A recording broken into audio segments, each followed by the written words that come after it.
At 12, Jacob Tsimerman failed almost every problem in a mathematics competition and refused to go home until he solved one. By 15, he had won a gold medal at the International Mathematical Olympiad. He finished university at 18, then spent over 10 years working to solve one of math's biggest mysteries. In 2026, his journey led to a Fields Medal. When you meet Jacob, you quickly see he's nothing like an average mathematician. He has a wild shock of brown hair and a thick beard, and he talks quickly, his hands moving with energy as he speaks. He is funny and highly informal, with a dry, theatrical wit. He is a veteran of improv comedy training at the Upright Citizens Brigade, and he has co-written musical comedies. But as Jacob has reached this peak, his struggle is far from over. He is highly vocal about how artificial intelligence could soon make humans second best at the only game he ever wanted to win. The rise of reasoning artificial intelligence has accelerated so rapidly that Tsimerman is left asking a fundamental question. What will happen to a domain driven by the thrill of solving problems first when AI may soon solve them faster? Most of my work is entirely in my head. There's no experiment, there's no lab, there's just ideas. It's just you and the problem. We have these intuitions that let us see these patterns. Often you see these connections and you have no idea where they're coming from, sort of how to build a bridge from one side to the other. Jacob was born on April 26, 1988, in Kazan, a city in Russia. When he was 3, his family moved to Israel. In 1996, at age 8, they moved again and settled in the Toronto suburbs. His family has a strong background in science and math. His grandfather was a physicist, his mother teaches high school math, and his father works as a computer scientist. Mathematics was introduced to Tsimerman by his grandfather, who would regularly pose physical riddles. He might ask how long it would take to fill a bathtub using 2 taps of different sizes, or where 2 trains speeding toward a junction would intersect. His mother gave him math textbooks but made sure not to pressure him. "My mom told me, you don't have to be a mathematician just because you're good at it," Jacob recalled. He didn't pay much attention to her warning. His first major encounter with failure came at 12, when he entered the Canadian Mathematical Olympiad. The competition consisted of 5 unusually difficult problems. Jacob was used to finishing schoolwork quickly, but at the Olympiad, he felt overwhelmed and got nearly every problem wrong. Instead of giving up, he became obsessed with the challenge. After the competition, he went to the University of Toronto campus and found an empty classroom. He stayed there for hours, determined to solve the geometry problem that had stumped him during the exam. "I was super happy I'd solved an Olympiad geometry problem," he said. He started spending about 5 hours every afternoon working on Olympiad problems instead of his regular homework. His father drove him to competition halls across Canada and brought him roast beef sandwiches during the long exams to keep him fueled.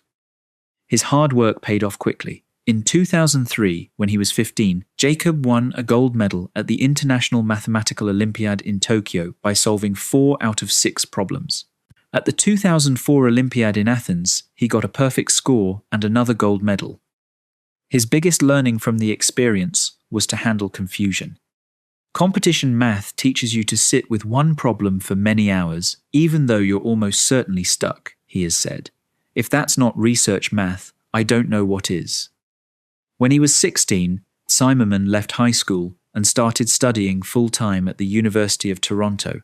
He finished almost every advanced math class the department had. He earned his bachelor's degree in 2006 at age 18, and that same year he started his doctoral studies at Princeton University. Arriving at Princeton was a shock for Tsimerman.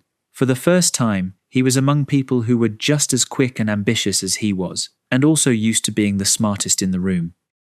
He sought out Peter Sarnak, an imposing and highly influential number theorist. Sarnak didn't give him a research problem right away. Instead, he gave Jacob a stack of books and papers and told him to read them. For 8 months, Jacob immersed himself in abstract math. The more he learned, the more overwhelmed he became by the scale of modern mathematics. He started to question if he could come up with any original ideas. Eventually, He returned to Sarnak and asked for a specific problem to work on. I said, I need a problem. I need a problem to work on because I can't keep reading theory, Jacob recalled.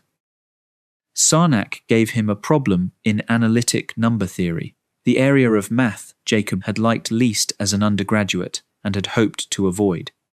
Jacob was too intimidated to object. It took me 3 years to call Peter by his first name, he said. I wasn't about to say, give me a different problem. He worked on the problem and, together with Sarnak, published his first research paper. It was about Linnik and Selberg's conjecture on sums of Kloosterman sums. For the first 2 years, I was extremely intimidated and kind of worried, he said. Your first paper seems impossible to write. It seemed impossible to me until I'd done it. Then I was like, okay, I can do this. After that success, Sarnak changed how he mentored Jacob. He started giving him problems that were probably impossible to solve. Jacob would spend months working on a problem, hit a dead end, and come back to say he hadn't made any progress. Sarnak would smile, say great, and give him another tough problem. Sarnak wanted to teach Jacob how to fail professionally. Near the end of graduate school, he thought about a different career.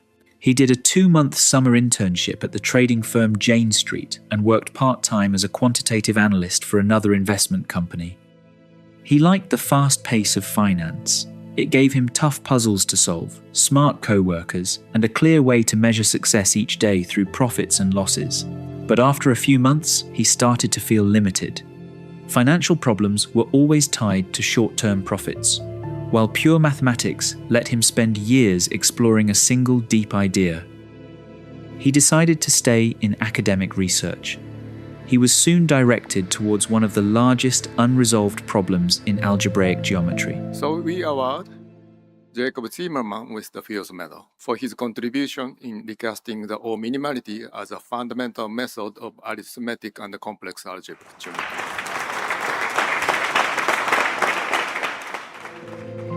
Sarnak encouraged Jacob to look into the André-Oort conjecture. The conjecture concerns vast, high-dimensional spaces in which each point represents a complicated mathematical object. A small number of points correspond to objects with unusually rich internal symmetries. Mathematicians call these special points. A randomly chosen curve through one of these spaces might intersect one or two special points by accident. But when a curve or region contains many special points, the André-Oort conjecture says that the pattern cannot be accidental. The region itself must possess a special geometric structure. The conjecture connects algebraic geometry, mathematical logic, transcendence theory, and number theory. When arithmetic coincidences happen repeatedly, they often point to a hidden geometric rule. In 2010, Jonathan Peeler, an Australian mathematician from the University of Oxford, visited Princeton. Peeler had come up with a new way to count special points on algebraic curves using O minimality, a concept from mathematical logic. Sarnak invited him to present his work and asked if Tsimerman could join. Peter asked me to explain the paper to him and said he has this very good student. Would I mind if he sat in? Peeler recalled, that student was Jacob. Peeler's method was powerful, but it faced an obstacle. To apply it in more complicated spaces, mathematicians needed to show that special points appeared in sufficiently large families. Tsimerman realized that his research could offer the needed limits. That meeting started a collaboration that lasted for over 10 years. For his PhD dissertation, finished in 2011, Tsimerman combined Peeler's methods with his own research to prove the André-Oort conjecture for Siegel modular varieties. The full conjecture, however, remained out of reach. The team grew to include Ananth Shankar, a younger researcher who specialized in arithmetic geometry and canonical heights. The main challenge was managing the arithmetic complexity, or height, of special points as the spaces became higher dimensional. The team had to bring together different definitions of height that did not match at first. The project went through ups and downs. Sometimes it seemed like a complete proof was just days away. Other times, the team put the problem aside and focused on other work. In September 2021, Peeler, Shankar, and Tsimerman shared a complete unconditional proof of the André-Oort conjecture. Their proof answered a question that had been open for about 30 years. It also created new techniques that other mathematicians can use to tackle more problems in algebraic geometry. He calls this approach the search for a golden goose. For a long time, Jacob tried not to think about the Fields Medal. I made it an explicit goal for myself not to focus on winning it, he said. I was like, Jacob, you can't become obsessed with it. That strategy worked until he reached his late 30s. Since the Fields Medal is only given to mathematicians under 40, the 2026 award would be his last chance. Jacob looked at his career and realized he had a real shot at the prize. Instead of pretending the prize did not matter, he let himself go after it openly. 2 years ago, I knew I was close, and I did let myself become obsessed, he said. This decision changed how he spent his time. He stopped working on what he called cool little side projects, which were fun but not likely to make a big impact. He started focusing on tough, important papers that he thought would matter more to the Fields Medal Committee. Between 2024 and 2025, he posted 11 papers on the preprint server archive in several different areas. The plan paid off. Late on a freezing Friday evening in January 2026, Jacob was sitting in his temporary office at the Institute for Advanced Study in Princeton, New Jersey. He was finishing a year-long residency.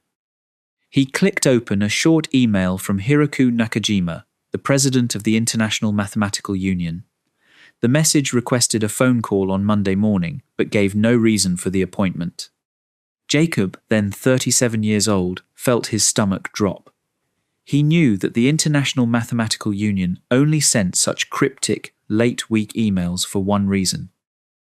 He hurried home and woke his wife Pia, and whispered that he believed he had just won the Fields Medal, awarded only once every 4 years to researchers under 40.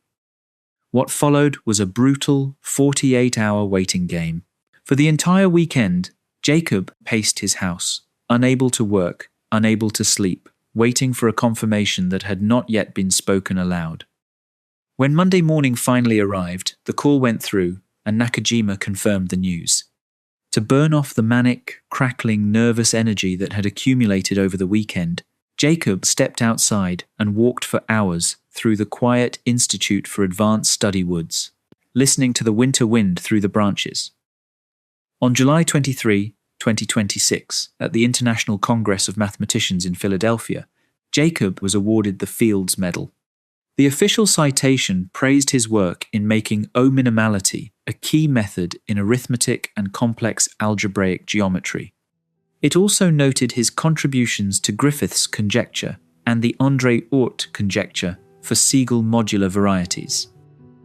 The medal is especially significant as it was created thanks to John Charles Fields, a Canadian mathematician who studied and taught at the University of Toronto.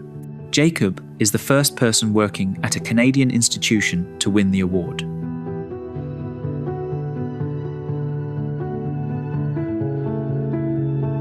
Those who know Tsimerman say that he stands out for his quick, energetic teaching style and down-to-earth attitude. He often volunteers to teach big, lively, first-year calculus classes. At the blackboard, he urges students to try out rough calculations instead of waiting for a perfect solution. Math is such a team sport that it becomes impossible to disentangle who contributed what on projects, he has said. I'm lucky to have many of my collaborators as close friends, which helps work feel fun and playful. His other passion in life is theatre and improv comedy. Jacob trained with the Upright Citizens Brigade and now even teaches improv classes in Toronto. He follows the classic 3-second rule. When someone steps on stage, they have 3 seconds to make a choice, or fear might take over. He has also co-written an original musical comedy, The Sombrero Detective. For Jacob, improv is inverse to mathematics. Mathematics is about creating strict order in a logical system. Improv, on the other hand, means letting go of control. Performers have to act without knowing what will happen and be okay with making mistakes in front of others. Improv has helped Jacob handle the fear of making mistakes, something that can hold back even very successful people. He also enjoys escape rooms and has completed dozens across North America, including early rooms in San Francisco and historical designs inside Toronto's Casa Loma.